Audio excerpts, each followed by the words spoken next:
Now, if you don't already know how to analyze ad performance in Google Ads, then I'm going to walk you through some simple steps here that you can use to get a better sense of what's going on and figure out how you need to optimize things properly. So I'm in Google Ads and I have a campaign selected up here, and then I've gone down to the campaigns drop down into the ads. I also have an ad group selected just so that we can kind of look at one specific set of ads here. And I always recommend that people set up at least, well, actually Google Ads recommends that you set up at least 2 responsive search ads in each ad group that you create. So you can see that we have 2 ads here that are running. One of them is costing a little bit more. So this is cost per conversion, which is really just figuring out based on how much budget has been put towards the ads and how many conversions it's gotten. This is the cost per conversion. Now, if you don't see these columns in your account under ads, you can use the columns option here and modify the columns. Then you'll be able to search for conversions, cost per conversion, add in whatever you need to look at here. I would recommend at least at the very minimum that you add these in. So conversion rate, conversions, cost per conversion. Cost is usually there by default. Clicks, impressions, click-through rate, cost per click. And then you'll have your ad strength as well. And you can see these are at average. So we're going to take a look here in a minute at what we can do to improve the ad strength. However, there's clearly a winner here, which is this ad. It's costing $4 less per conversion. Well, $4.40 basically.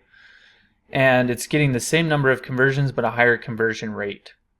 So, when it comes to looking at ads, you want to find what's performing best, and normally that's going to be the one that costs the lowest amount for a conversion and is getting the most conversions with the best conversion rate.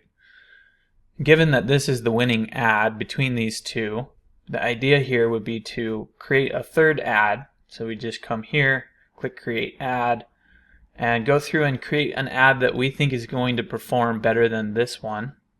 And so you're kind of like split testing, if you will. And then you can pause this one. You just click this little button here, click pause, and that's going to pause this first ad. And then you can have a second ad that's running that is trying to outperform this ad. Now you can have up to 3 responsive search ads in your account. So it may be beneficial to set up the third ad, let that one start running before you actually pause the other one, unless the performance is really bad, which we'll take a look at right here.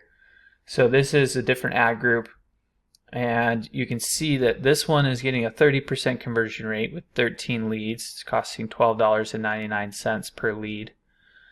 But this one is only converting at 11%. It only has 1 conversion and is costing $33 per lead.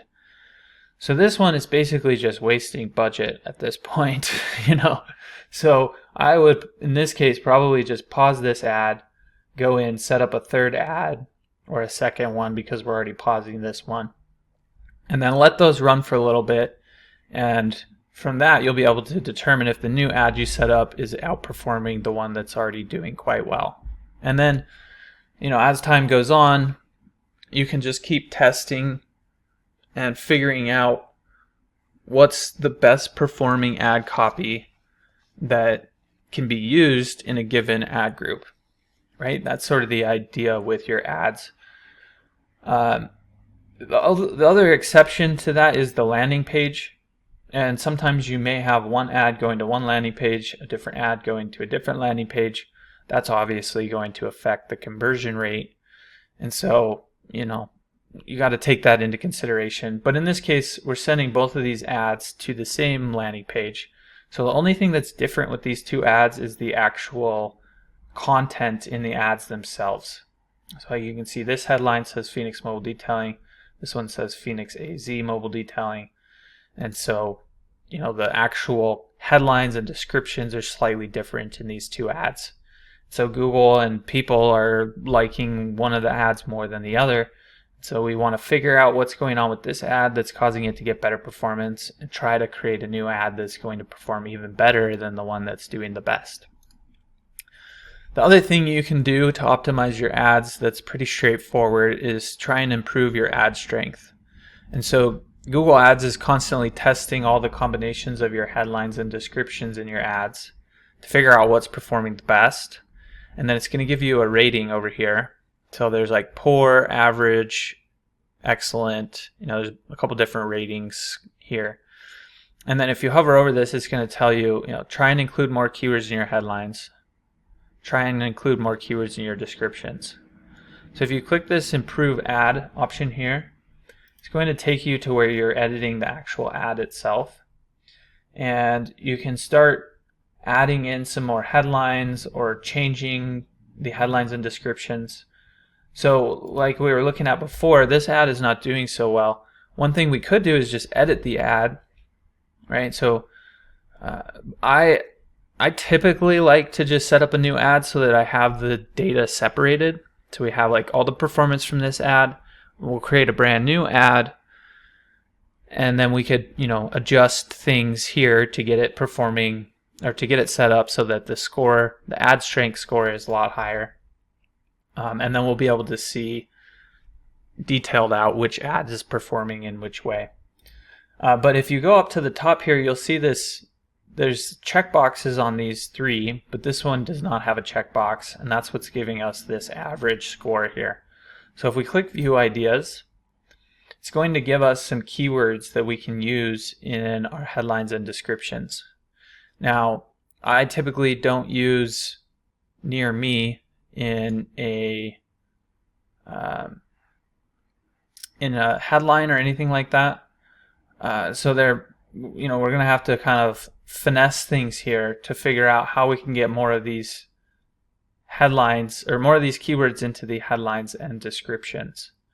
But it's also going to give us some other ideas. So sometimes you can play around with some of these suggestions and just tweak things, adjust things until your score is where it needs to be and you're getting the best performance from your ads that you possibly can.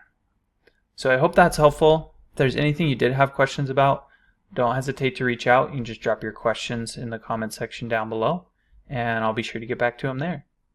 Look, if you're the type of person that just doesn't even want to deal with Google Ads anymore, then you can always reach out to me. My company is Missoula SEO Geek. I'll leave a link to my website down below, but we do manage Google Ads for different companies in different industries, and you can come learn about what we do, what makes us unique. You can even read some of the testimonials from some businesses that we've taken from 0 to over $1 million in revenue, like this one here. And really just see that, this is the type of thing that's going to explode your business growth. So feel free to reach out. You can always give us a call or contact us through our website, and look forward to working with you.